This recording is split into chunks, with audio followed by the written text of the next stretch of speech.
Good morning દોસ્તો, કેમ છો? મજામાં?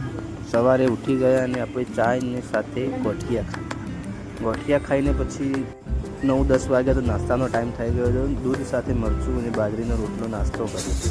નાસ્તો કરીને પછી નહીને તૈયાર થઈ ગઈ.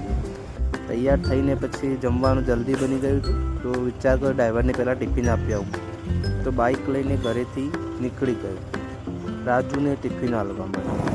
ત્યારબાદ હું ઘરેથી જતો હતો બાઇક લઈને. પછી રસ્તામાં તારનારી મંદિર આવતું હતું. તારનારી મંદિરના થોડા વ્યૂ બતાવ્યું તમને, કેવો નજારો લાગે છે.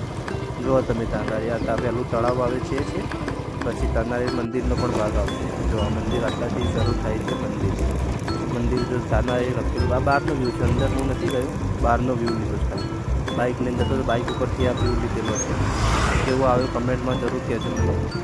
અંદરનું જોતું હોય તો પણ કમેન્ટ કરજો. આપણે એક દિવસ ત્યાં જઈ આવશું.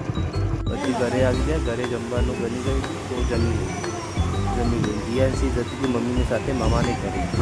મામા ઘરે જઈ આવ્યો. પછી હું ગયો સાંજે છોકરા રમતા તો પછી એમનો વિડીયો પણ લઈ ગયો.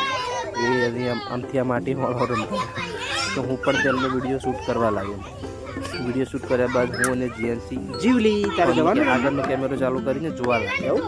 પછી ત્યારબાદ જીએનસીને એકવું હતું, ત્યાં મંદિર એકોડ નહોતો તો ઘરે આવીને એકોડો બંધ્યો અને તેને એકોડતો. એકોડે બાદ દૂધનો પણ ટાઈમ થઈ ગયો.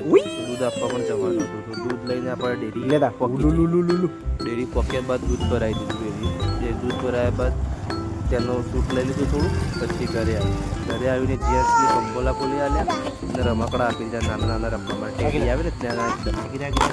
ત્યારબાદ પછી એને બંબોલા રમતી હતી અને પછી